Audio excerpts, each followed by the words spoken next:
was able to elicit a foul from Phillips, so it's a three-point play in the offense for him. Partner, what was wrong there was the baseline was quite open. Phillips gave him that lane. Watch the way he defended. See, it was open. So now the help came, but it's already too late because the guy has the first step against you. Mitch Creek, the last time we faced Australia, where the Philippines bowed 93 to 66. Creek scored 13 points, 8 rebounds, and 5 assists. Also knocked down three-pointers.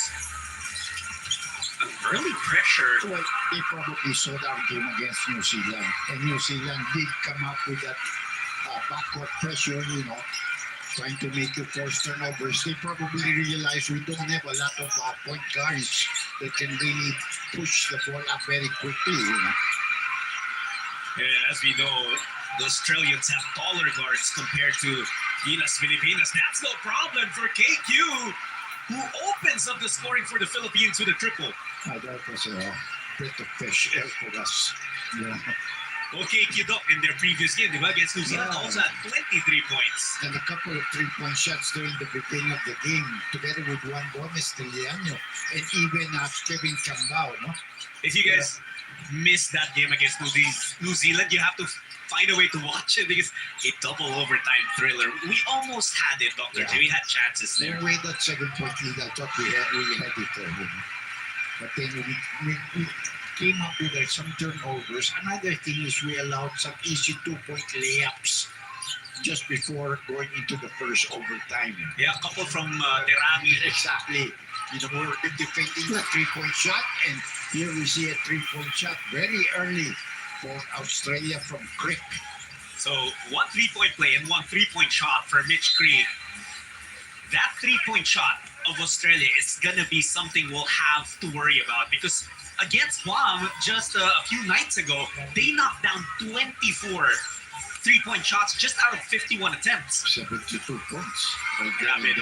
Yeah, and that's the thing, Australia is completely different from New Zealand. They're a much, tougher team. And 8-second violation called against Gilas Filipinas. You got to be a little bit conscious of that. You have the ball, you got to push it up. Remember, if you cannot cross and there's a violation, the shot clock should stay at what it is. Absolutely, and that's going to be another concern. Just how we'll be able to stand up against the pressure defense of Australia. Gilas already with 2 turnovers early in this game. McVeigh missing. Phillips coming out of nowhere for the rebound. That's his specialty of the house. He will rebound from anywhere on the floor. He's the kind of guy who doesn't need to score to impact the game. And actually, he did have a very good start, but then he's rebounding, and that's a nice, good jump hook for him. And if he can score, Dr. J, why not? His last years in the UAP, he's really developed that shot, and that's good for Philippine basketball. And the guy really wants to play for us, for a national team. Here's Proctor against Edu. Tough defense by AJ. And again, Phillips securing the possession for Gilas. Ramos sees a lane. Oh, if they had not made that call, you would have had a layup. That was an excellent pass from Ramos. But they didn't make the right call. They called the foul, so we'll have to throw in from the sideline here. 17 seconds on our shot clock. What's going to be very important here, Doc, is that we stay within striking distance. We keep ourselves in the game up until the final moments of it. Ramos, the Hesse.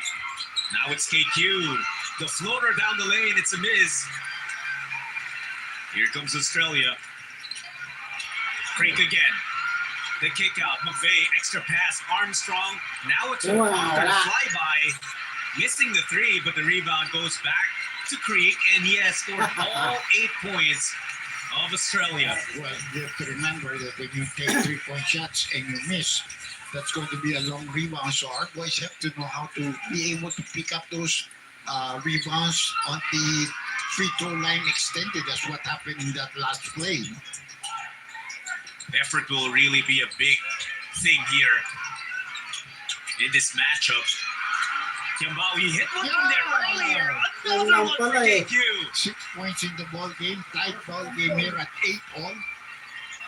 And you mentioned it, Doc. This is also similar to how he started against New Zealand. Yeah, he's very confident with his game right now. And Felix, I think, with the second or third rebound already in the ball game, third rebound. No? That's the energy we're talking about, Doc. You can feel it from Mike Phillips. That's why they call him Motor Mike. RJ. Oh, He was 0 for 6 from downtown against New Zealand. I have a good feeling about him tonight. He's going to come out and show. Staggered screen set for Armstrong. Now it's Creek again. Season opening. Finally a miss from Mitch Krieg. Another miss from Condon. And now Australia will opt to reset their offense. Edu's got to do a better job of defensive rebounding. That was 2 offensive rebounds he gave up there. And eventually it paid off for Australia, for the Boomers. The young 24-year-old Tariq Armstrong getting his first 2 points of the game. Ibang bansa yan eh. Phillips against McVeigh. Kiambao, the other side. In and out. Almost. That was halfway in. But you love to see the confidence. KQ just letting it fly whenever he sees some space. Creek disrupted by Ramos. Good D for Dwight. Again, a little bit late was Edu coming down. If that pass had got it through, the guy would have made another layup. No? So a couple of changes here. And this is the guy I'm talking about. No? The point guard for the... I think he might be from the States. No? He grew up in the States Yeah. though, but actually, he's a hometown hero here Yeah, in in Perth Perth. because he played a long time for Perth. And check out the credentials of Bryce Connon.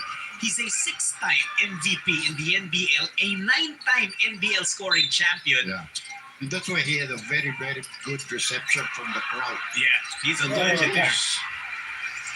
There it is, right away. No introduction needed for someone like him. Crazy. Three-point shot right away. All of a sudden, almost an interception there, and we're down by 5. A couple of new guys coming in for us. Juan Gomez Lianos coming. Who else? It was a very quick movement there from the scorers table. Carl Tamayo is also in the Tamayo game. also came in. No? It's not a big crowd compared to the one in New Zealand. Of course, and even the stadium in New Zealand is really, really beautiful Yeah, compared absolutely. to this one in Perth.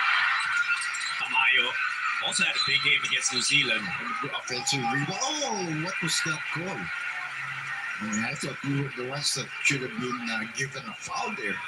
Look at this play. Ball jumps. Where's our foul? I thought it was a 50-50 ball between Pinder and Edu. You know, at the most there was no call there. You know?